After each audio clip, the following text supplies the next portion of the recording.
صلی اللہ علیہ وسلم نے فرمایا عزت معاف کرنے میں ہے۔ عزت کس چیز میں ہے؟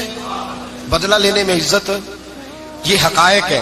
عزت بدلہ لینے، جس نے ایک تھپڑ کے جواب میں دو مارے وہ باعزت نہیں، بلکہ مسند امام احمد بن حنبل پڑھی، حضرت موسیٰ علیہ السلام کوہ طور پہ کھڑے، میرے رسول پاک علیہ السلام فرماتے ہیں جناب موسیٰ علیہ السلام نے اللہ کی بارگاہ میں عرض کیا، اے اللہ ساری دنیا کہتی ہے ہم عزت والے ہیں، ہم عزت والے، من اعز عبادک یا اللہ، اے اللہ تو بتا تیرے بندوں میں عزت والا کون ہے؟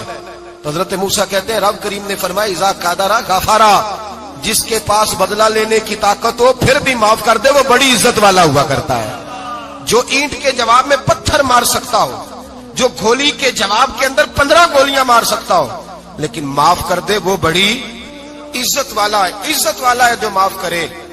حضرت فخر جہاں دہلوی بہت بڑے درویش تھے، سلسلہ عالیہ چشتیہ کا بہت بڑا نام، اور اس صوفی کے آپ حالات پڑھیں تو رب کریم نے بڑا ہی نوازا ہوا تھا۔ دلی کی جامع مسجد کے خطیب، اور ان کی کرامت یہ تھی کہ جو آدمی آ کے سامنے کھڑا ہوتا تھا نا اسے بتانا نہیں پڑتا تھا کہ میرے دل میں کیا ہے، بتانا نہیں پڑتا تھا، سامنے آ کے کھڑا ہوتا تھا تو حضرت ہاتھ اٹھاتے تھے، کہتے تھے اللہ یہ بے اولاد ہے اسے اولاد عطا کر دے۔ دوسرا آ کے کھڑا ہوا، خوشی نہیں ہو رہی آپ کو؟ دوسرا آدمی کھڑا ہوا، دوسرا آدمی، اس نے آ کے کہا دعا کے لیے سامنے کھڑا ہوا تو حضرت کہنے لگے اے اللہ بیمار ہے، وہ کہتا میرے دل میں بات تھی مجھے بتانی نہیں پڑی، اتقوا فراست المؤمن فانه ينظر بنور اللہ، نبی پاک نے فرمایا مومن کی فراست قلبی سے ڈرا کرو، وہ تو اللہ کے نور سے دیکھتا ہے، نور الہی سے میں بیمار ہوں، کہنا نہیں پڑا، حضرت نے دعا کر دی۔ اب جب اجتماع زیادہ ہو گیا، لوگ بڑھ گئے، دلی کی جامع مسجد کے باہر بھی صفیں بچھنے لگی، تو بادشاہ کو ٹینشن ہو گئی کہ یہ مولوی میرے لیے مسئلہ ہی نہ بنا دے کل۔ اس نے ایک سازش رچی، ایک طوائف تھی، اس طوائف کو کچھ پیسے دیے، کہنے لگے ایکٹنگ کرنی ہے، کہنے لگی فکر نہ کریں۔ جمعے کا دن تھا، ہزاروں کا مجمع حضرت کے پیچھے جمعہ پڑھنے آیا، حضرت جمعے کی نماز پڑھا کے سیڑھیاں اتر رہے تھے، سائلین کا رش تھا، ادھر بھی لوگ تھے ادھر بھی لوگ، حضرت جا رہے، حضرت نیچے اتر رہے سیڑھیوں سے، دائیں بائیں لوگ ہیں، وہ بی بی آگے بڑھی اور اس طرح اس نے گفتگو شروع کی جیسے بڑا پرانا جاننے والی ہے۔ پتہ کیا لفظ ادا کرتی ہے؟ السلام علیکم، وعلیکم السلام، کیسی طبیعت ہے؟ رات تو پھر آپ آ گئے، ملاقات ہی نہیں ہو سکی، وہ معاف کیجئے گا اس وقت اس لیے آئی ہوں کہ آپ رات کو مجھے کھوٹے سکے دے گئے تھے، کھوٹے سکے، تو میں بازار گئی ہوں تو دکاندار نے لیے نہیں، تو یہ کھوٹے سکے۔ وہ جو دائیں بائیں لوگ تھے نا مد و جزر ہونے لگا، جو پیار میں کچے تھے وہ تڑپنے لگے کہ ہمارا پیر رات کو کہاں ہوتا ہے، ہم نے تو کبھی پوچھا ہی نہیں، ہم تو سمجھتے ہیں حجرے میں ہوتا ہے، یہ رات کو کہاں ہوتا ہے، کہاں ہوتا ہے رات کو؟ جنہ اندر عشق سمایا اونا نہیں پاج جانا، سارے ایسے نہیں ہوتے، جنہ اندر عشق سمایا اونا نہیں پاج جانا، پاویں سونے ملن ہزارہ آسانی یار بٹونا۔ کچھ تو کھڑے تھے کہنے لگے جو مرضی بھی ہو جائے، جو ہم نے دیکھا ہے وہ دیکھ ہی کوئی نہیں سکتا، کوئی جو مرضی، کچھ مد و جزر کا شکار ہے۔ حالات بدلنے لگے، اب وہ بی بی اس طرح گفتگو کر رہی ہے جیسے بڑی پرانی جاننے والی ہے، کہنے لگی کھوٹے سکے دے گئے تھے، دکاندار نے لیے نہیں۔ حضرت کے چہرے پہ کوئی شکن نہیں آیا، آپ نے اپنا ہاتھ اٹھایا جیب میں ڈالا، الٹا ہاتھ پیسے نکالے اور سیدھا ہاتھ اس بی بی کے سر پہ رکھا، کہنے لگے بیٹی فکر والی بات کوئی نہیں، تم مجھ سے اصلی سکے لے جا، جا اصلی سکے لے جا، تیرا کام ہو جائے، اور فکر نہ کرنا، پھر بھی ضرورت پڑے نا تو آ جانا، میں اصلی سکے دے دوں گا۔ یہ لفظ کہہ کے حضرت نیچے اترے تو وہ دوڑی ہوئی آئی، پلٹ کے آئی، پیروں میں بیٹھی، کہنے لگی بابا تو کس مٹی کا بنا ہے، کس نور سے تیری تخلیق ہوئی ہے، کس حسین مزاج کا تو مالک ہے؟ میں وہ بی بی جس کو سارے لوگ گندی نظر سے دیکھتے ہیں معاذ اللہ، اور میں فلاں بادشاہ کے کہنے پر ایکٹنگ کرنے آئی طوائف، اور میں تیرے دروازے پہ تجھے بدنام کرنے آئی ہوں اور تو نے مجھے بیٹی بنا لیا ہے۔ آج تک کسی نے بیٹی نہیں کہا اور تو نے میرے سر پہ ہاتھ رکھ کے کہا بیٹی، یہ لفظ کہے قدموں میں گری، اٹھ کے حضرت نے سر پہ پھر ہاتھ پھیرا، اٹھی آنسو پونچھے، نقاب اوڑا، کہنے لگی اب میں دلی والوں کو بتاؤں گی کہ فخر جہاں کی بیٹی کس طرح کی ہوا کرتی ہے، اب بتاؤں گی فخر جہاں کی بیٹی کس طرح کی ہوتی ہے۔ فرمایا میرا مکان اب کسی طوائف کا کوٹھا نہیں رہے گا، میں اسے مسجد بناؤں گی، اب قیامت تک وہاں سے یا درود پڑھا جائے گا یا محمد عربی کے نام کی اذانیں پڑھی جائے گی۔ یہ عزت ہے، یہ وقار ہے۔ بھائی آپ کسی کو معاف کر کے تو عزت لے سکتے ہیں، یہ بھی تو ہو سکتا تھا نا پکڑ لو اس کو، یہ تمہارے پیر پہ الزام لگانے آئی ہے پکڑو مارو، یہ بھی کام ہو سکتا تھا، لیکن حضرت نے معاف کیا۔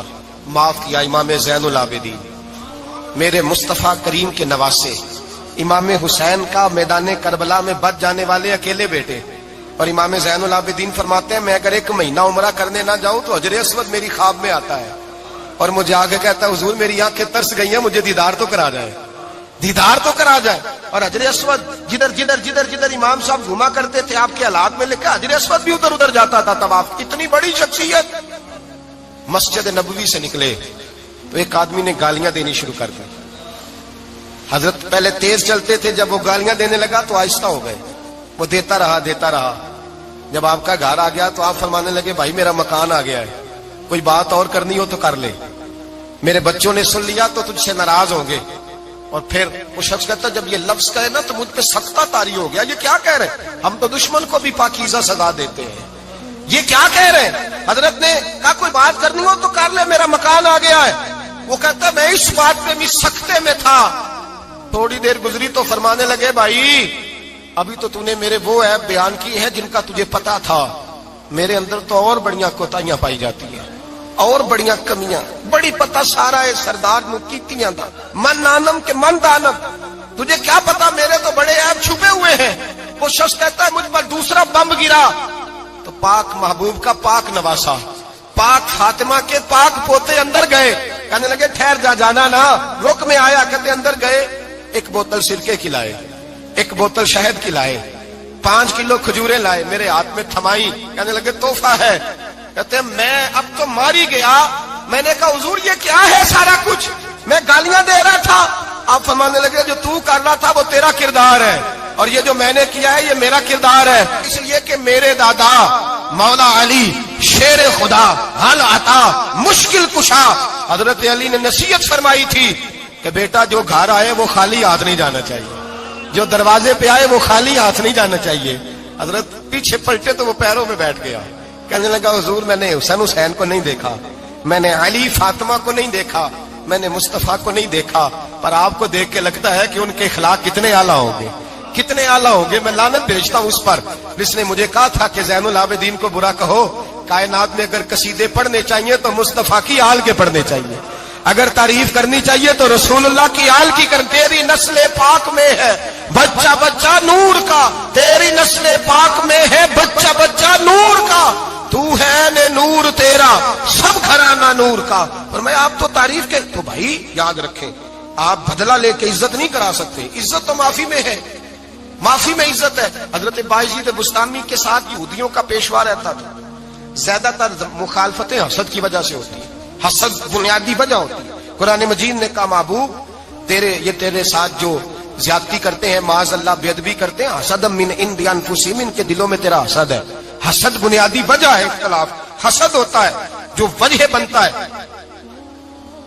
حضرت بایزید بستامی کے پڑوس میں یہودیوں کا پیشوا رہتا تھا، آپ کی مخالفت کرتا، ساری زندگی اس نے مخالفت کی، یہودیوں سے بڑا مانتے تھے، اس سے کوئی غلطی ہو گئی سارے اسے چھوڑ گئے، پہلے رئیس اعظم ہوتا تھا پھر غریب ہو گیا۔ ایک دن حضرت بایزید بستامی گھر آئے تو بچے کے رونے کی آواز آئی، زوجہ سے پوچھنے لگے اس کا بچہ کیوں روتا ہے؟ تو کہنے لگی آپ کو پتا ہے نا اب لوگ اسے چھوڑ گئے ہیں تو گھر میں دیا نہیں جلتا، بچہ چھوٹا ہے اندھیرے میں روتا ہے۔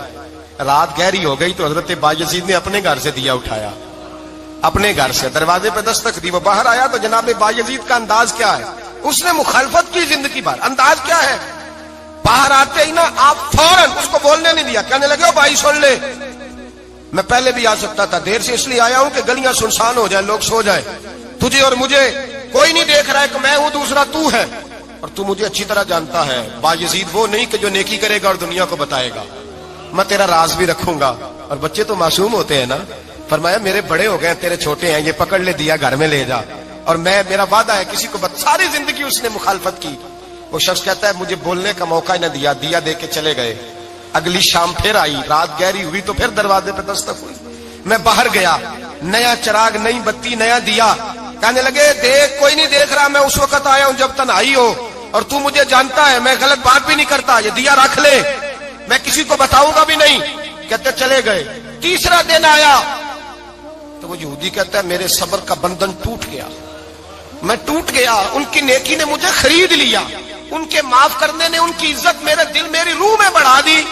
کہتے ہیں جب دروازے پہ دستک دی میں باہر آیا، انہوں نے دیا تھمایا, کہنے لگے دیکھ بھی کوئی نہیں رہا, اور تو مجھے جانتا ہے میں مصطفیٰ کا غلام ہوں, میں جھوٹ بھی نہیں بولتا, میں بتاؤں گا بھی نہیں, تیرا راز رکھوں گا. کہتے انہوں نے دیا تو اس یہودی پیشوا نے شور مچانا شروع کیا, کہنے لگا مسلمانوں باہر نکلو, یہودیوں باہر آؤ, عیسائیوں باہر آؤ. شور مچ گیا, لوگ چھتوں پہ چڑھ گئے. کیا ہوا کیا ہوا؟ کہنے لگا یہ بایزید ہے, میں یہودیوں کا پیشوا ہوں, میں نے ساری زندگی جھوٹے الزام لگائے, ساری زندگی اس کو بدنام کرنے کا ہر حربہ استعمال کیا, جو مجھ سے بن سکتا تھا میں نے کیا. پر یہ عجیب شخص ہے, یہ پرسوں بھی مجھے دیا دے گیا ہے, آج بھی دے گیا ہے, کل بھی دے گیا ہے, میں ساری زندگی اسے رلاتا رہا, اور اس نے میرا چھوٹا سا بچہ بھی میرے بچے کا رونا بھی اس سے برداشت نہیں ہوا. میں تم سب کو گواہ بنا کے کہتا ہوں میں جھوٹا ہوں, بایزید سچے ہیں, ان کا مذہب بھی سچا ہے, قرآن بھی سچا ہے, اسلام بھی سچا ہے, اور جس مصطفیٰ کا یہ کلمہ پڑھتے ہیں وہ محبوب بھی بڑا سچا ہے, یہ سچے دین کے ماننے والے ہیں. کہنے لگے میں تمہیں گواہ بنا کے مصطفیٰ کا کلمہ پڑھتا ہوں اور تمہیں بتاتا ہوں کہ آؤ سارے در رسول پہ جھک جائے. بھائی یاد رکھیں, سمجھیں, غور کریں, عزت درگزر سے, اب اس پر میں زیادہ بات نہیں کر سکتا, عزت درگزر سے ملے گی. ایک تو آپ کو عزت عاجزی سے ملے گی, تقوی سے ملے گی, عزت درگزر سے ملے گی, عزت قناعت سے ملے گی, عزت کم بولنے سے ملے گی.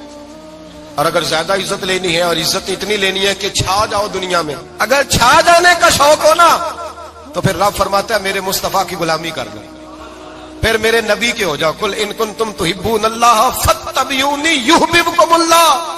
فرمایا تم میرے نبی کے ہو جاؤ, دنیا بھی تمہاری اور دنیا بنانے والا خدا بھی تمہارا ہو جائے گا. تم میرے غلامی مصطفیٰ میں عزت ہے, رسول اللہ کی نوکری میں, اور قسم اللہ کی بڑی عزت ہے, بڑی عزت ہے, بڑا وقار ہے, بڑا پیار, بڑا حسن ہے, بڑی رعنائی ہے, بڑا ٹھہراؤ ہے. یار وہ جو لوگ کہتے ہیں نا میں پتہ نہیں کون ہوں, کہاں کا رہنے والا ہوں, یار نہیں لوگ پوچھتے تو کون تھا, تیری برادری کیا ہے, تو کہاں کا ہے, نہیں پوچھتے. تیرے لبوں پہ اگر ذکر مصطفیٰ ہے تو دنیا تیری غلام ہے, اگر تو حضور کا ہے تو پھر سارے دامن مصطفیٰ سے جو بھی لپٹا وہ یگانہ ہو گیا, اور جس کے حضور ہو گئے اس کا زمانہ ہو گیا, جس کے حضور ہو گئے اس کا. اقبال کہتے ہیں قوت عشق سے ہر پست کو بالا کر دے, اور دہر میں اس میں محمد سے اجالا کر دے. اور کی محمد سے وفا تو نے تو ہم تیرے, کی محمد سے وفا تو نے تو ہم تیرے. یہ جہاں چیز ہے کیا لوح قلم تیرے. رسول اللہ کی غلامی عزت دیتی ہے, نبی پاک کی نوکری, اللہ کرے آپ بول پڑے آمین کہنا, نبی پاک کی غلامی عزت ہے, حضور کی غلامی. یار بندہ بالکل بے عمل ہو نا, بالکل, تو میری طرح داڑھی رکھ کے پگڑی باندھ کے باس میں بھی چڑھ جائے تو کئی لوگ سیٹیں خالی کر دیتے ہیں, کہتے ہیں بزرگوں یہاں آ جائیں, حضرت جی یہاں آ جائیں.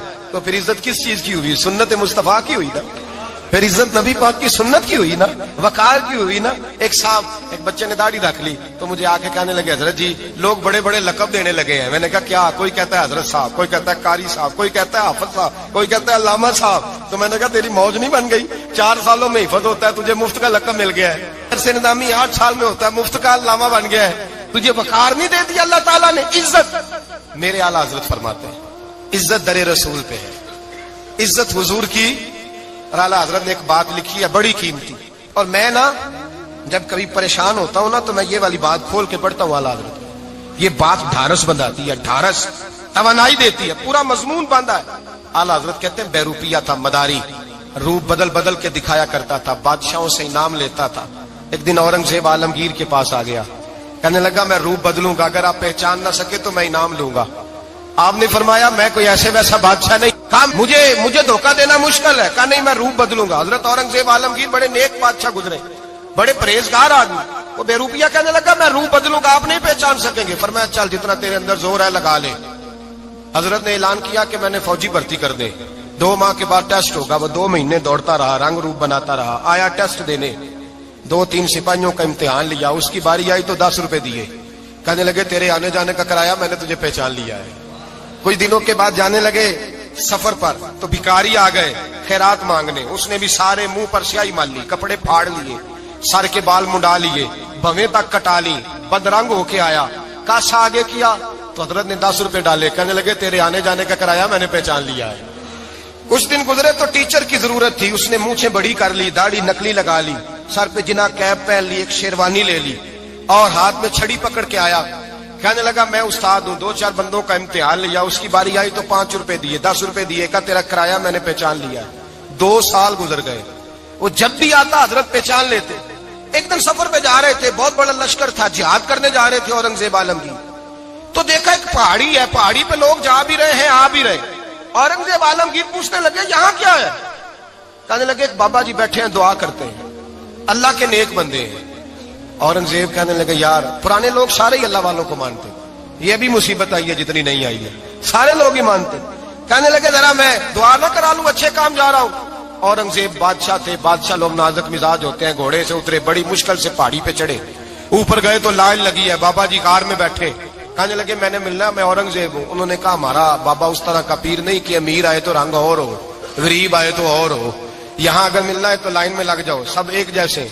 اب لائن میں کھڑے ہو گئے، 50 آدمی آگے تھے، کہتے ہیں 51واں نمبر تھا، تھک گیا دھوپ میں کھڑا کھڑا۔